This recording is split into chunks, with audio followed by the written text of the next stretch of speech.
Drama शराकत के upcoming episode बड़े interesting होते नजर आ रहे हैं। राशिद की मां को बहुत अफसोस है क्योंकि राशिद के साथ जो कुछ बुरा हुआ वो इसकी जिम्मेदार खुद को मानती हैं कि हमने दूसरों के साथ बुरा किया, वही हमारे आगे आया और हमारे साथ भी बुरा हुआ।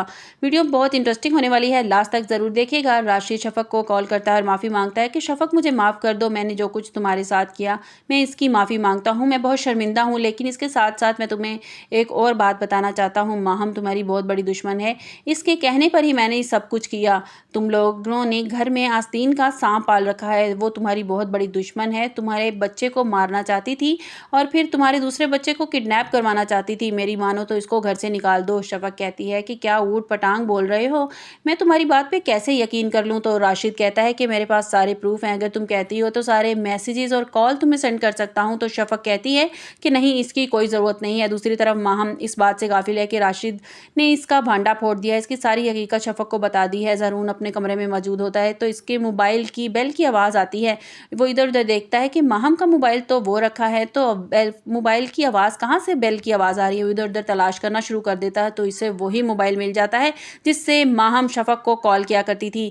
इसमें सारे मैसेज देखता है, हैरान रह जाता है, वो सारे मैसेज इसी फ़ोन से शफक को किए गए थे। इतने में माहम कमरे में आ जाती है तो ज़रून कहता है कि ये फ़ोन तुम्हारा है, तो माहम साफ इनकार कर देती है कि नहीं, ये फ़ोन मेरा नहीं है। तो ज़रून चिल्ला कर कहता है तो ये तुम्हारे रूम में क्या कर रहा है। तो माहम कहती है कि तुम जानते हो ना कि शफक मेरी बहुत बड़ी दुश्मन है, ये सारा कुछ उसी ने किया है, वो मुझे पसंद नहीं करती, वो जानबूझकर ये चाल चल रही है, वो मुझे फंसाना चाहती है, तुम्हारी नज़रों में गिराना चाहती है। मैं नहीं जानती कि ये फ़ोन कहाँ से आया। लेकिन ज़रून माहम की किसी बात पे यकीन नहीं करता। ज़रून को पहले से ही माहम पर शक था, लेकिन अब तो वो शक यकीन में बदल गया है। माहम अपने मफाद की खातिर कुछ भी कर सकती है, क्योंकि जब वो मेडिकल स्टोर वाले के पास दोबारा जाता है तो सारी हकीकत ज़रून को वो बता देता है कि मेडिसन मैडम एक बच्चे के लिए लेके जाती थी, हमने इनको मना किया था कि बच्चे को ये मेडिसिन देना सेफ़ नहीं है, इसकी तबीयत बिगड़ सकती है, लेकिन उन्होंने हमारी एक नहीं सुनी।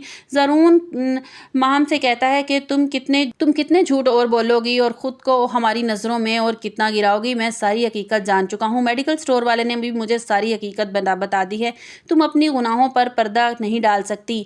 ये सुनकर शफक और अज़रा भी रूम में आ जाते हैं। वो कहते हैं कि ज़ारून क्या बात है, क्यों चिल्ला रहे हो। तो ज़ारून को फ़ोन दिखाते हुए कहता है कि ये देखें, ये सारा किया धरा माहम का था और सारी माहम की चाल थी मुझे और शफक को अलग करने की। तो अज़रा कहती है बहुत अफसोस की बात है माहम, जो गड्ढा तुमने शफक के लिए खोदा था तुम खुद ही उसमें गिर गई हो, तुम खुद ही ज़रून की नज़रों में तुमने अपने आप को गिरा लिया है।